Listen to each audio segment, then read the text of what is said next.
আমার চ্যানেলে তোমাদের সকলকে স্বাগত। আজ আমরা ক্লাস 4-এর রায় মার্টিন প্রশ্নবিচিত্রা থেকে বাংলার তৃতীয় পর্যায়ক্রমিক মূল্যায়নের 6 নম্বর স্কুল সলভ করব।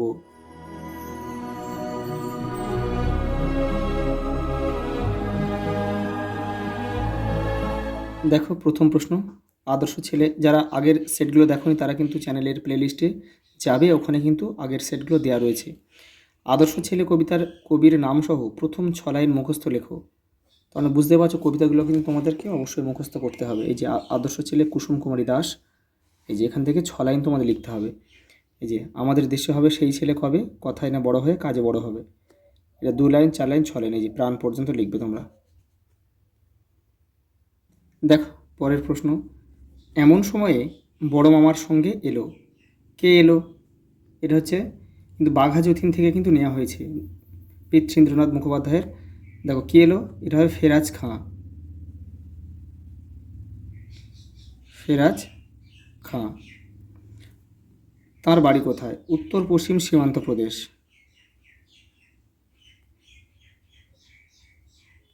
উত্তর পশ্চিম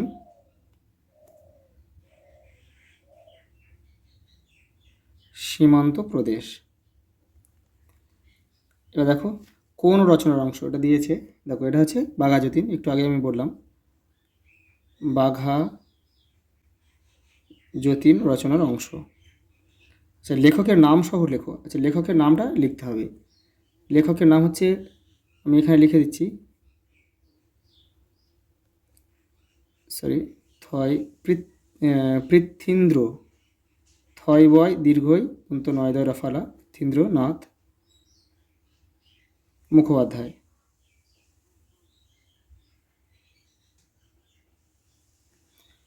পৃথ্বীন্দ্রনাথ মুখোপাধ্যায়। পরে দেখো ওর সঙ্গে রয়েছে ফেরাজ খাঁ কী কাজে কার বাড়িতে এলো। তিনি এসে পাহারাদারের কাজে এসেছিলেন। পাহারাদার কার বাড়িতে? এটা হচ্ছে চাটুজ্যেরদের বাড়িতে।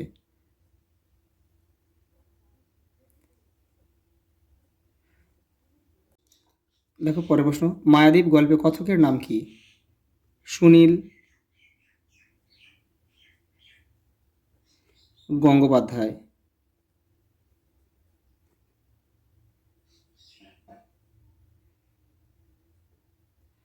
পিংলা নদীর মাঝে সেই দ্বীপে সবচেয়ে লম্বা গাছটি কী ছিল? শিমুল।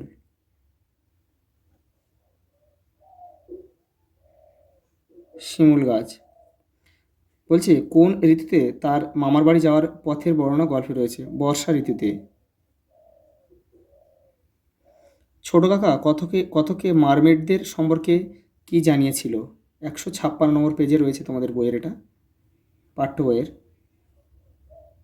এই দেখো এখান থেকে তোমরা লিখবে যে দেখো মেয়েটার কোমরের দিকটা দেখা যাচ্ছে না, মানে কোমরের দিকে কিন্তু তাদের দেখা যায় না। এবারে আর দেখো যে মারমেডদের দেখলে কি হয়, এটা জিজ্ঞাসা করেছিল কথক। তোমরা এটা লিখবে, দেখো ওদের কষ্ট হয়, মানুষের দৃষ্টি দেখলে ওদের কষ্ট হয়, মানুষের দৃষ্টি ওরা সহ্য করতে পারে না। এটা লিখলে কিন্তু হয়ে যাবে।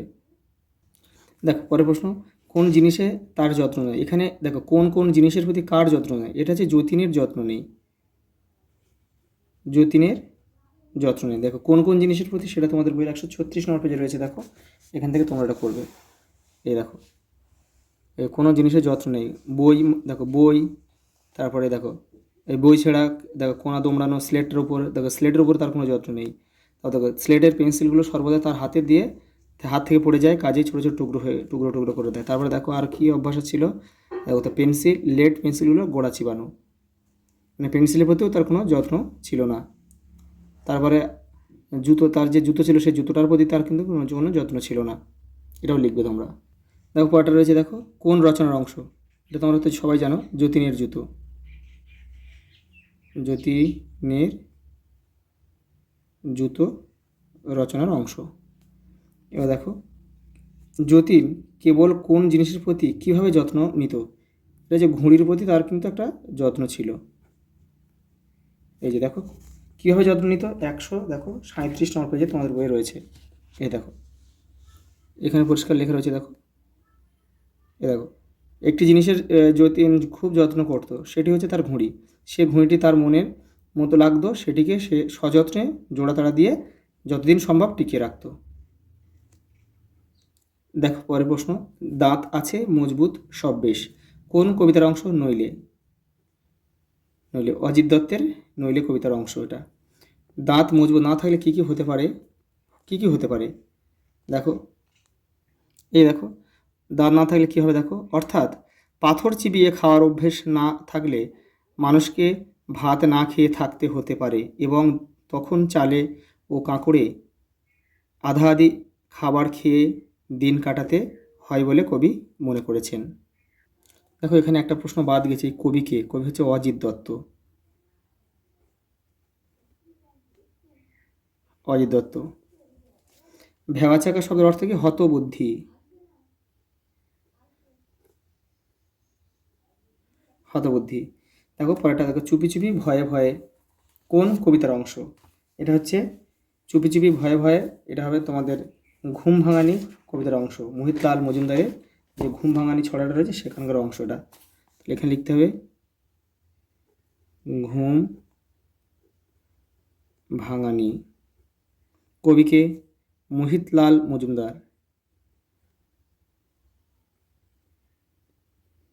মোহিতলাল মজুমদার। কবিতার কথক কোন কোন কোন কোন কাজ করতে চায়? কোন ঋতুর কথা কবিতায় উল্লেখ আছে? দেখো কোন কোন কাজ করতে চায়, দেখো আমি এটা লিখে দিচ্ছি এখানটায়, কোন কোন কাজ করতে চায়।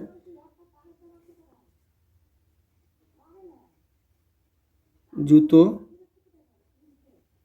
মোজা পায়ে দিয়ে বেরিয়ে যেতে চায়।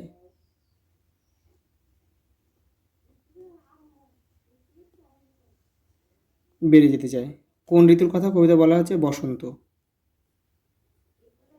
ওটা দেখো, জানলায় মুখ দিয়ে বাইরে কি দেখা গেল?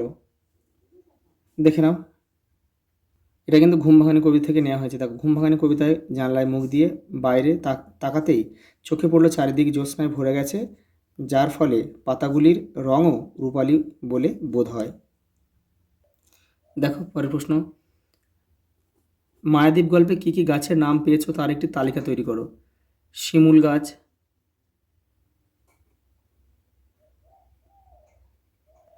কলা গাছ, আর নাম না জানা কিছু কিন্তু ফুলের গাছের কথা বলা আছে। ফুল গাছ। দেখো মারমেড শব্দের কথার অর্থ হচ্ছে জলকন্যা।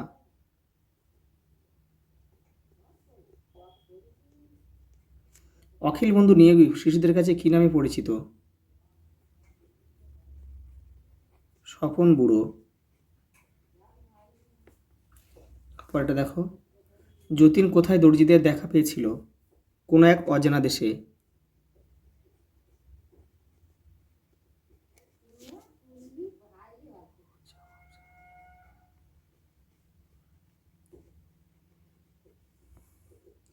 সে ছেলে কে চায় বলো, কোন ছেলে না চাওয়ার কথা বলা হয়েছে? দেখে নাও। দেখো আদর্শ ছেলে থেকে কিন্তু নেওয়া হয়েছে, এটা কুসুম কুমারী দাস। দেখো কথায় কথায় যে ছেলের চোখে জল আসে এবং মাথা ঘুরে যায় তেমন ছেলে কেউ চায় না। দেখো পরেরটা, সমচ্চারিত ভিন্নার্থক শব্দযুগলের অর্থ পার্থক্য দেখাও। দেখো প্রথমে আছে দেখো বাড়ি। বাড়ি মানে এটা হচ্ছে গৃহ, আর এই বাড়ি মানে জল। সাপ, দন্তস্বরের প, সাপ মানে সর্প, সরীসৃপ প্রাণী, বিষাক্ত। আর তালবসাকের প, সাপ মানে অভিশাপ। অভিশাপ, কাউকে অভিশাপ করা। শয্যা, শয্যা মানে সাজ, সাজ পোশাক। আর এই শয্যা মানে বিছানা। আপন, আপন মানে নিজ বা নিজ, আর এই আপন মানে দোকান, যেটা মধ্যাহ্ন রয়েছে এটা কিন্তু দোকান। এবার দেখো বলছে মজবুত, আরে প্রত্যেকটি দুটি করে প্রতিশব্দ লিখতে হবে। দেখে নাও, এটা এখানে জায়গাটা কম আছে, আমি লিখে দিচ্ছি, একটা খাতায় দেখে নাও। এই দেখো, মজবুত, দৃঢ়, শক্ত। পৃথিবী কী লিখবে তোমরা? বসুধা।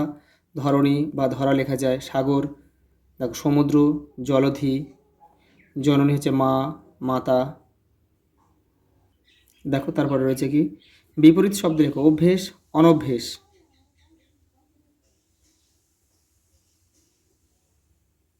স্বাধীনতা, পরাধীনতা। কল্যাণ, অকল্যাণ। শুধু এটা অযোগ করে দেবে।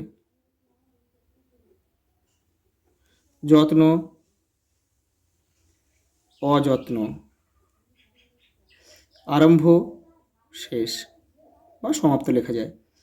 সন্ধি বিচ্ছেদ করো। দেখো প্রত্যেক, শ্মশান, যথার্থ, যতীন্দ্র। প্রত্যেক কী হবে? প্রতি, প্রতি যোগ এক। শ্মশান হবে কি? স, তালব ছয়ময়, তালব ছয় আকার দন্তন্য। যথার্থ, যথা, যথাযোগ অর্থ। দেখো যতীন্দ্র, জ্যোতি যুক্ত ইন্দ্র। দেখো লাস্ট, যে কোনো একটি বিষয়ের রচনা লেখো। দেখো আমি তিনটি তোমাদের দেখিয়ে দিচ্ছি, তোমরা যেটা খুশি লিখবে। প্রথমে আছে সরস্বতী পুজো, তারপর আছে দেখো স্বামী বিবেকানন্দ, আর হচ্ছে বড়দিন। দেখে নাও।